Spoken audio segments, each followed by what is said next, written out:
Buenas tardes. Nosotros somos alumnos del Instituto Político Nacional de la Escuela Nacional de Medicina y Empatía. Y les vamos a presentar el trabajo de agrohomeopatía de la materia clínica terapéutica homeopática 1. El profesor titular es González Soto Salvador y va a estar encargado de los alumnos Cruz García Casandra, Méndez Albanelli, Salazar Mondragón Estefani y Yáñez Salaturia.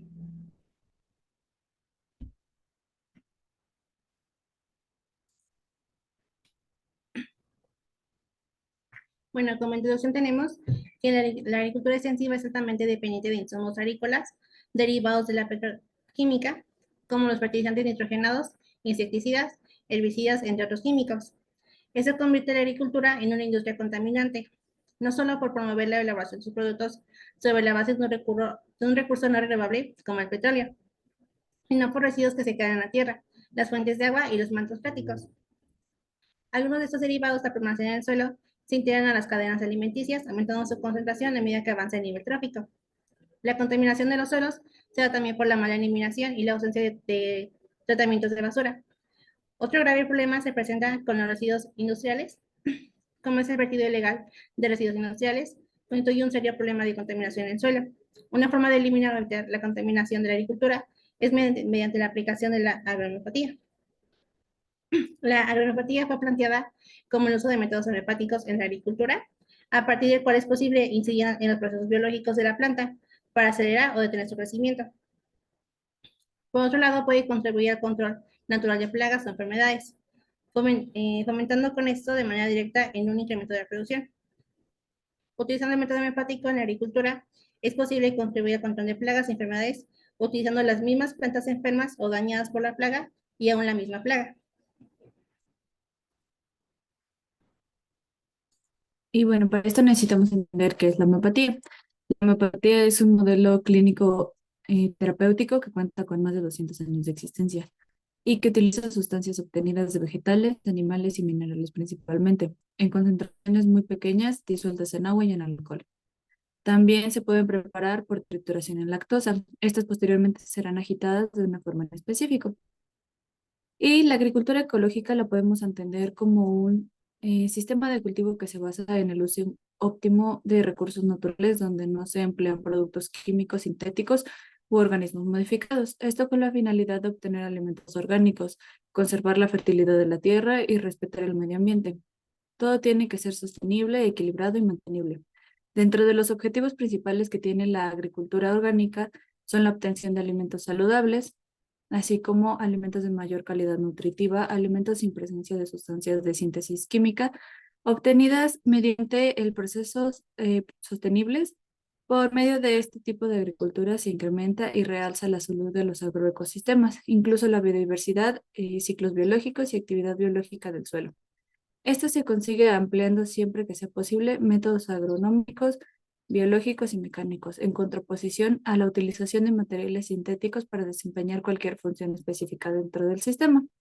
Este sistema de producción contempla el aspecto ecológico, pero además contempla su filosofía de mejoramiento de condiciones de vida en las personas que practican de manera que el objetivo se apega a lograr una sostenibilidad del sistema de producción agrícola.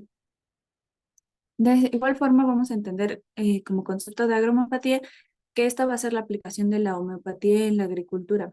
Esta consiste en el tratamiento de enfermedades, plagas y la protección del suelo mediante la aplicación de medicamentos homeopáticos. Esta se considera un método alternativo de agricultura ecológica, potenciando el desarrollo de las plantas, ya que interfiere con los procesos internos de estas y asimismo ayuda a la nutrición, salud y economía de las poblaciones que se encargan en la producción y el consumo, ya que al eliminarse los químicos se abre la oportunidad de que los productores tengan cierta independencia sobre su trabajo y la organización para la producción y la venta de sus productos. Por medio de la difusión de la agrohomeopatía entre los agricultores, se estaría brindando una opción para sus cultivos. La agrohomeopatía también nos va a ayudar en el proceso de germinación. En los casos más recientes publicados, se encontró que en 2003, utilizando arsénico mablum a la 30 centesimal, lograron potenciar la germinación de las semillas de café y disminuir el tiempo de germinación incluso de estas. También se han reportado trabajos donde se demostró la influencia de medicamentos homeopáticos en los procesos de desintoxicación. En todos los casos se demostraron que las plantas intoxicadas con sulfato de cobre se recuperaron tras ser tratadas con cuprum sulfúrico a la 15 centesimal. Otro resultado obtenido en el 2000 fue cuando prepararon las plantas con cloruro de mercurio utilizando el método homeopático que inhibe el crecimiento de las plantas y estimuló la actividad enzimática que disocia el almidón. También es conocido pues, el uso para el control de enfermedades, donde se reportó por la Universidad de Chapingo en 2010 que se usó el Lycopodium clavatum a las potencias 6, 15 y 30 centesimal, así como el noso D para controlar un anfido, que este afectaba a las manzanas. Como resultado se obtuvo una reproducción en decadencia del afido, así como el noso D. También existen algunos medicamentos los cuales son recomendados para el uso en las plantas, como puede ser Silicia terra, que se va a utilizar en plantas con un crecimiento lento, ataques de mildios u otros hongos, a plantas raquíticas que tienen una interrupción en el crecimiento y un atraso en la producción. También está Carbo vegetabilis, que esta se va a utilizar en plantas después de un ataque de insectos desfoliantes, deficiencia hídrica, cambios en la temperatura, caída de flores, muerte de yemas, plantas en suelos compactados. Apis melífica, igual, va a ser un medicamento que se utiliza para las plantas que suelen ser muy delgadas por la causa de una alta producción de variedades poco tolerantes al calor, una baja fertilidad del polen, la caída de flores y frutos.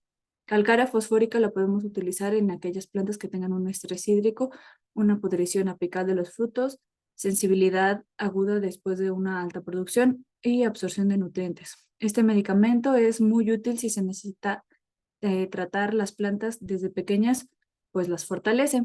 También el complejo de calcáreas, como puede ser la calcárea carbónica, la calcárea fluórica y la fosfórica, son útiles para el complejo de plantas débiles que tienen una mala absorción de nutrientes en aquellas plantas que no responden a los fertilizantes y tienen un crecimiento lento, también presentan necrosis de los bordes de las hojas de las plantas. También podemos encontrar magnesia carbónica, que este nos va a ayudar en las plantas que tienen un aborto de flores, una ausencia de floración, sensibilidad a bajas temperaturas y exceso de deficiencias de magnesio o de calcio. Esta face agria nos va a ayudar en las plantas que sufren ataques de pulgones, nematodos o ácaros y en las plantas que tienen un exceso de sombra. Nux vomica va a ser útil en las plantas y en suelos intoxicados por los agrotóxicos y sulfur nos va a ayudar en el exceso de transpiración de estas y en plantas exigentes en fertilización. Bueno, los materiales que utilizamos para el experimento pues fueron 5 jeringas estériles, 5 envases estériles igualmente, 15 frijoles peruanos, 3 medicamentos homeopáticos, algodón, plumón para roturar, regla o una cinta métrica para ir midiendo cómo progresaban las plantitas, 5 botellas de agua de 250 mililitros,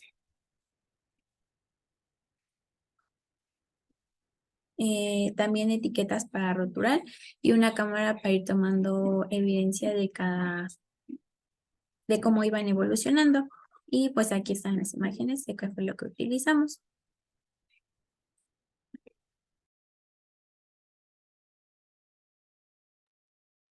En cuanto al procedimiento o método del proyecto, pues fue la colocación del material para la elaboración del mismo. En cada envase se colocó una cama de algodón con 3 frijoles sobre él y se rotuló con el nombre del medicamento correspondiente al envase. Después se preparó en botellas de agua el medicamento homeopático. Se pusieron 25 gotas y se succionó vigorosamente, es decir, se utilizó el método Plus. Posteriormente se regaron con 2 tapas de medicamento, es decir, 5 mililitros, correspondiente cada 24 horas. Se continuó con el riego durante 4 semanas y se observaron los resultados en cuanto al crecimiento de plantas, color, número de hojas y se recopiló todos estos datos en lo que es una bitácora.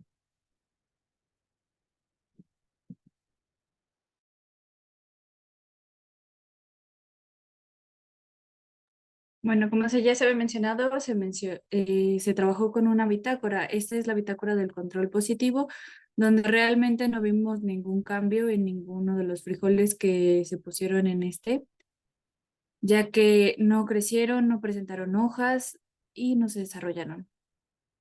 En el control de mercurios vivos, podemos ver que hasta el día 9 hubo un desarrollo de lo que vendría siendo la planta Esta tuvo un grosor de tallo de 0,2 centímetros hasta 0,5.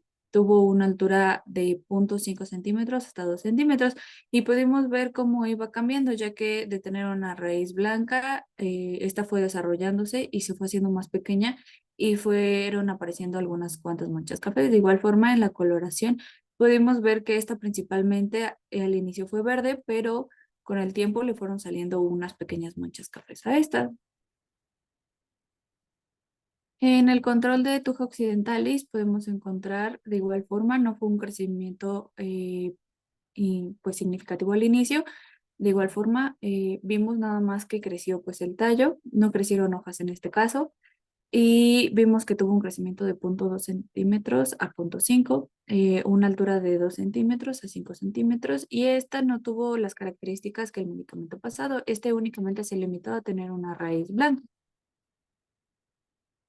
En el caso de la bitácora del medicamento de árnica montana, pudimos encontrar que pues esta desde un inicio, la verdad, no creció y todo el tiempo fue del color del frijolito, que fue marrón, y posteriormente le empezaron a aparecer unas manchas blanquecinas, pero no hubo desarrollo como tal de lo que fue la planta en sí.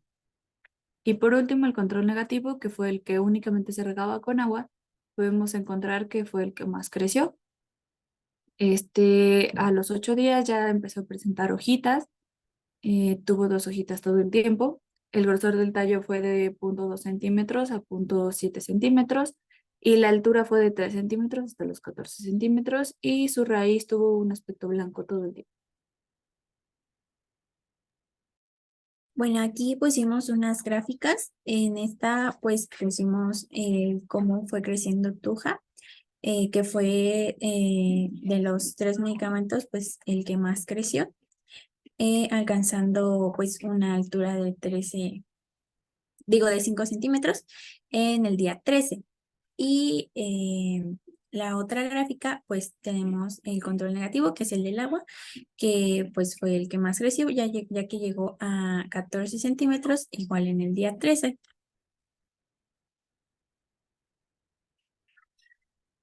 Bueno, como resultado de los 5 grupos de frijoles que se sometieron a la experimentación con agromopatía, el desarrollo más, bueno, el que tuvo más desarrollo fue el control negativo, llegando a crecer hasta 2 centímetros y este presentó 2 hojas y después de un tiempo salieron unas pequeñas manchas cafés. Fuera de eso, el crecimiento fue normal. En el caso del grupo al cual se le agregó Tujo occidentalis, vimos que este se demoraron en crecer más que el control negativo, pero cuando empezó a hacerlo, en el tallo giró de una forma ya que las raíces se adhirieron al algodón superior que las cubría. Después ya no presentó crecimiento de hojas visibles y con el tiempo de igual forma se desarrollaron unos pequeños manchas cafés. En el grupo donde se agregó mercurios vivos, todavía tardaron un poquito más en crecer, presentando una raíz muy pequeña de color blanco y como ya se había mencionado, con unas pequeñas manchas cafés. A diferencia del grupo de Tuja, estos sí crecieron 2 diminutas hojas. En el caso de los grupos donde se le agregó árnica montana y Kentium, no se observó ningún crecimiento, a pesar de que se trataron de igual forma y tuvieron igual de condiciones que los otros 3 grupos ya mencionados. Y como conclusión tenemos que tras el análisis de los resultados se pudo llevar a que la razón por la que solo el control negativo creció fue porque en base a los fundamentos homeopáticos el medicamento actúa en individuos enfermos y pues de forma curativa, y en individuos sanos los enferma. Entonces, los frijoles que estaban sanos en el momento en el que se plantaron por el medicamento pues no se les permitió crecer. Y pues sin embargo, para corroborar esta teoría, se tendría que hacer otra experimentación con plantas enfermas para que podamos ver los efectos de la agrohomeopatía en estas.